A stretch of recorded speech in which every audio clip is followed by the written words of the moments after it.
Hi everybody and welcome back to the channel. So today I want to talk about chemical anchor resin or chem fix, resin fix, chemical anchor, whatever you want to call it. Yeah, so chemical anchor resin. So I do want to tell you a few words about this product, where we're gonna use it, how we're gonna use it, and then I'm gonna show you practical how we're actually gonna use it the right way. So when you have to fix something into concrete, doesn't matter if it's a floor, if it's a ceiling, or it's any type of concrete structure, and you want to fix something into this concrete, anchor resin is one of the best way to do it. So basically this is one of the strongest bond that you will ever gonna achieve. So this resin will actually weld your metal with this concrete. So this is obviously something very simple. This is a simple explanation. So you drill a hole, you clean the hole, you put this resin inside, and you put your threaded bar, for instance, or a rebar or a metal rebar, and then this chemical anchor will actually weld this metal into the concrete. So imagine that you do this and you have a big crane trying to pull this threaded bar away, and that's not going to be possible. You will find out that the concrete around this will break. So if you try to pull it, you're probably going to pull a big chunk of that concrete, but this bond will not fail. I never heard anyone having a problem or a failure with this material, and I never had one in the past as well. So I have used this for many years now. The important thing is that you have to do it right. You have to use the right stuff, clean the hole, etc, etc, etc. So you will find on the market there's like plenty of chemical resins to buy. Now they all do the same thing. There are a couple of, obviously they are a bit more special. You will find some of them they will harden underwater. So basically you can fix them actually underwater. Some of them obviously they're very good resistance to fire or high temperature, etc. But most of them does the same thing. They weld metal to concrete. Okay, so what are the pluses, what are the minuses? To be fair, I don't find any minuses apart from the price. Because imagine if you have to do, let's say, a wood structure house, if you want to do a wooden house and you have a concrete foundation and you want to secure your bottom plate with threaded bar into the foundation. So obviously you can use chemical anchor, or you can put this threaded bar in the foundation before you actually pour the concrete, the slab. So obviously with the chemical resin will be obviously more expensive because because of the resin, and it's probably going to be longer because obviously you need to drill the hole, clean the hole, put the threaded bar in, let it cure, and so on, and it's going to be more expensive. So for something like this, ideally you want to just put the threaded bar in the foundation before you put the concrete, and that's it. But when you have, let's say, like we have here, we have to install the gates, and all the mechanisms for the gate, etc. That's something that you won't be able to do prior, the construction. So imagine having to put some threaded bars into the foundation and then build, with concrete blocks, concrete inside, plaster the blocks, render the blocks, etc. And then coming with the gates. Things might get a bit different. So you only have like 3-4 millimeters into the gate mechanism to work with, so that might not work. It might be obviously very difficult to do that. So in this case, we do it after we build everything, and then we put the mechanism, we mark where we need to drill the holes, like you're gonna see in a couple of minutes, and then we drill and so on. There's also a lot more application where you can use it, where you have a whole building and you have to secure something into into concrete, into bricks, and etc, etc, etc. So there's many applications for this resin to be used. So let me tell you a few things about preparing the holes. Now let me show you the resin actually first that we use. So it's a resin that is from, it doesn't really matter the brand, it is in a silicone tube. So you use a normal silicone gun, a good decent one, because it does need a bit of power to squeeze this tube. So when you put a new nozzle, or you doing a new tube, the first 15 centimeters of the tube, you have to do it on a piece of paper or on a wood somewhere, and don't use it, because you find out that the chemical is not properly mixed. Basically, in this tube, even if you don't see, there's two parts, part A and part B. Once that you squeeze it and they go to this nozzle has a spiral and it does mix. Yeah. So the first 15 centimeters is recommended by the manufacturer to don't use them, because they might not get mixed properly. Then after that, you can obviously use the rest. I mean, you might find different types that they get mixed better, etc, etc, etc, but the one that we use, we left 15 centimeters, and we don't use it.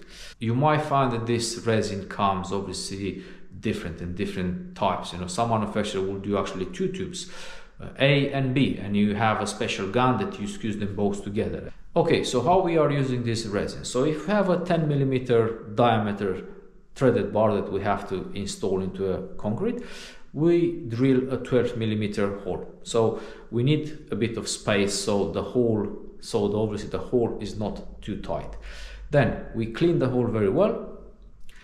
How we clean the hole? Very easy. Either we're using a hoover or we're using a compressor with air, and we just clean everything with the air, with a gun.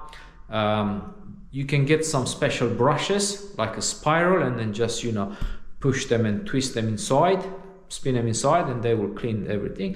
Some people will actually like to moisture, put a bit of water on the hole and just moisture the hole. Any of these methods will work as long as you clean everything properly. So doesn't matter if you use a compressor, if you use a hoover, any of this will work. You just have to do a good job with this cleaning. Then you take the gun, you put the resin in, you fill the hole, and then you take your threaded bar and push it in and twisting the threaded bar. So don't just push it in like that. You push it in and you twist it, and you make sure the resin goes all around the thread and all around the hole. You can lift it, look at it, see if it's full of resin, and also more important, look if there is any dust particles, because if you have any dust particles on the resin, that means you haven't cleaned the hole very well. So do a better job next time. Yeah. So this is all you have to do. Clean the hole, put the resin in, threaded bar in, let it set for 30 minutes in the summertime and a bit longer when it's winter, and then you're ready to go. You can put your washers, your fixing, and your nut, and screw it down. So now let's go outside and show you how we actually did it, so you can see images on how to do it from start to finish. Okay, so in here you can see me drilling the holes. We're gonna use a 12 millimeter threaded bar.